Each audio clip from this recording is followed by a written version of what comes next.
Just before we went out and about, we were chatting with Jeremy Ferguson, and he holds very special business lunches. And the comeback business lunch was held at Coto Restaurant. He met the owner, Clive, at prenatal classes. So, Clive, welcome to the programme, and I imagine you are a new father-ish, newish. Well, ish. I mean, they grow very quickly, but yeah, it's still newish to everything as well. So congratulations. Lovely to welcome you to the programme. You have just one child? Was that the first? Just the one at the moment, yes. James, who's, it'll be 4 in December already. Oh, how lovely. It goes quickly, doesn't it? Too quickly, unfortunately, Way especially too in the quickly. trade. So where are you from originally, Clive? Originally South Africa, Durban. So wow. Born and bred, yes. Been around a bit, so, but I left in about the year 2000. Went to the UK, then the UK to France, France to Spain, basically. And all that with your family, or did you pick up the family along the way? Along the way, basically. I met my wife in France, in Annecy. So, and yeah, I think eyes locked and never really looked back since then. So. Oh, how cute. Is she French? No, she's English. Oh, there you go. It's amazing where the English get to, and the South Africans to meet up with people. No, I was very fortunate. Both my parents were both born in Britain as well, so they immigrated to South Africa, where they had myself. And I see you're dressed like a chef. Are you a chef? I know you're the owner of the Coto Restaurant. But... as well, the head chef of the restaurant, so I do it all. Basically, this is my outfit 24/7. Almost feels like I live there more than I do with my family at the moment. So. I bet it does. When did you get into cooking? Is this something that you've had a passion for since childhood? How did your chef history start? I think it was always there. My granddad was always into hospitality and hotels, and eventually converted hotels into retirement homes. So growing up in that kind of industry, I think was always in my blood. All I wanted to do was live by the beach and skateboard, to be honest. But yeah, then I went to England and found a great passion for food, and the way to be able to do it from different angles and present it was mind-blowing at the time, and haven't really looked back myself since that. You've opened the restaurant Coto. Is this a new venture? Very much a new venture. So I've got a very good businessman behind me, or should I say partner, and he kind of pushed me into it and said, you know, you need to get back into your restaurants. I went private for a long time, so the restaurant was there, but I enjoyed the life instead of the restaurant life, say, but I think it was always still there in my blood, and I needed to get back, and it kind of started from that. It's a tough business. I think people a lot of time think, oh, I'm going to go move to Spain, I'm going to open up a bar or a restaurant.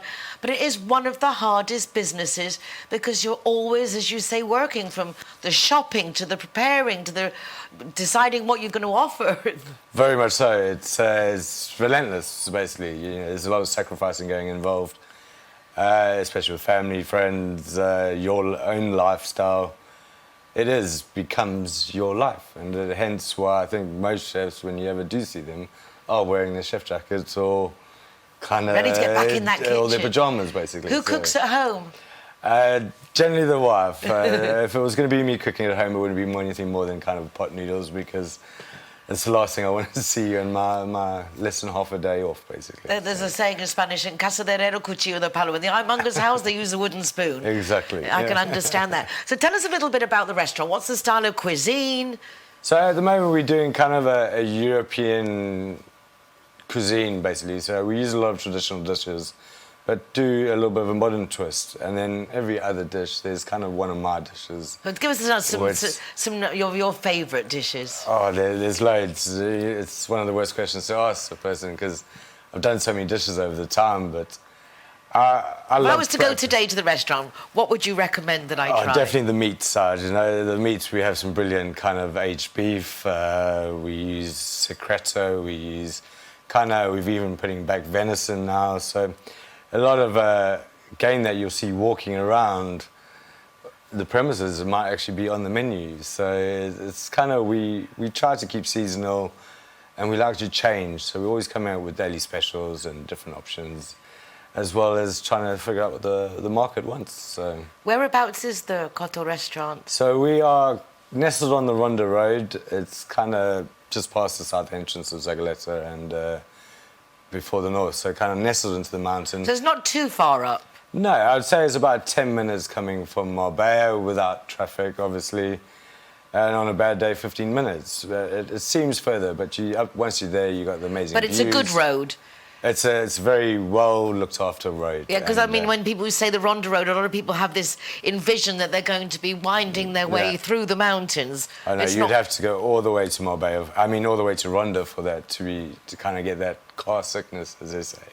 As we have a lot of people kind of stopping over the car by saying, no, we just need a bit of fresh air because And also people drink when they go out, so it's nice that they have an idea that not going... So for a taxi, taxi anything from 5 years to 20 years, depending on where you're living. Perfect, absolutely wonderful. Exactly. Do you open for lunch and dinner? So we open lunches and dinner. Lunches we generally 1 to 4, and then dinners we do 6 to 11. So is that every day of the week?